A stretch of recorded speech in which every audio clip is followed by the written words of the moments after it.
is it about Batiatus that makes you totally embrace him and love him despite his despicableness? And start with what ingredients do you think John brings to the character that makes him so, satisfying to watch? Well, character-wise, everybody loves an underdog, and I think the great thing about John playing the character is that when he's first introduced, when you first meet him, he doesn't look like the mustache-twirling villain. You really like him. It's hard not to like him. He just sucks you in, and here's a guy who's under pressure, just trying to get ahead in the world like everybody else, and then it just goes a little south.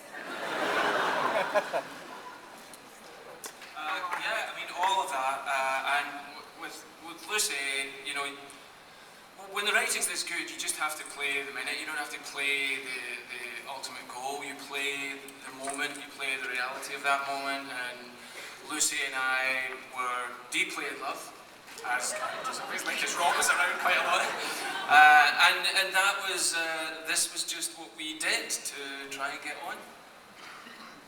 It's been a hard day's night. I've been working like a dog. I just work to bring home money to buy you things.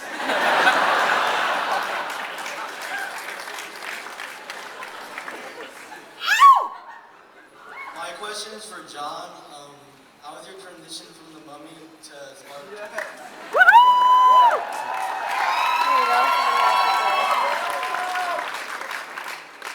How did you transition, was that?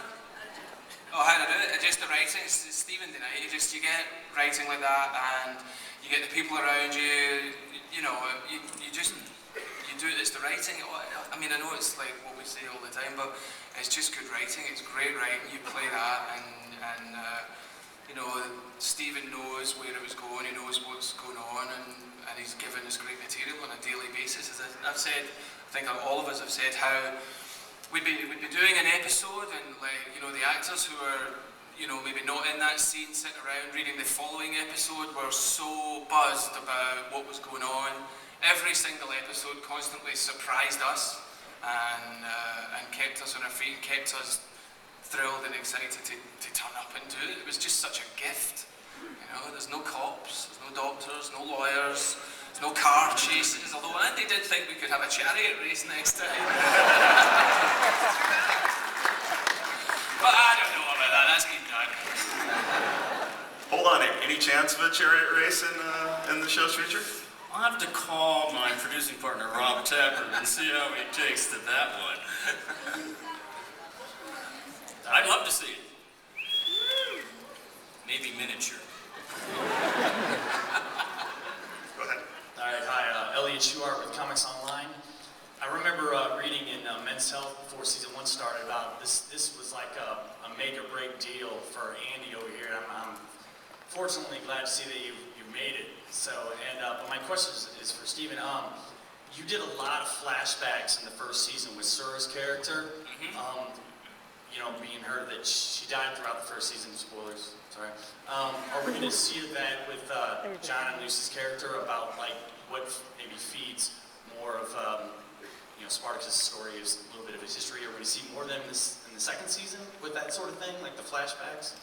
We probably won't rely quite so heavily on the flashbacks in season 2, especially since we've got basically a 6-episode flashback before it. I think that'll probably take care of us there. But in future seasons, I'm sure we'll have flashbacks, and I'm sure if John's in the neighborhood, we'd love to have him back anytime. Excellent, thank you. Andy, I think I speak for everyone when I say that we're very happy and believe that you are indeed a cancer survivor.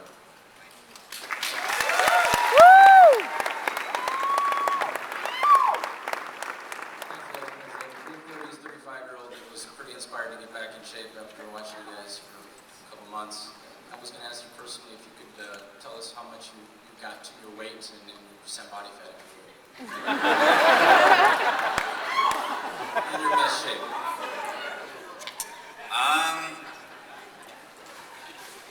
10%, 9% body fat. I guess I don't know what kilos is in pounds, but like 85 kilos, 190 pounds.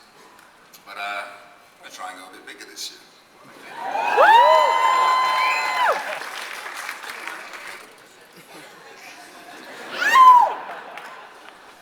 Hi, I'm a huge fan of the show, and my question is for Andy. So when episode 6, when you're holding your wife and she's dying in your hands, I've watched many TV shows throughout the years, and pretty much when characters die, it's like, oh, that's kind of sad, and you see like everyone else is sad about it, but I never really feel like the emotional blow like I did in this, and it was only like 6 episodes into the show. So my question for you was there anything that like inspired you for that performance? Because it was really like groundbreaking for me. It really caught my attention. No, it's not difficult to feel for the characters, you know, like the way they're set up and the way it's written, that you don't have to search too far to, you know, find those emotions. I mean, they're there, you know, there's all at any point when we need them, and I guess trying to nail it on a camera at the right moment when someone says action's a bit of a, you know, something to learn along the way, but I think you just tune into what's going on around you.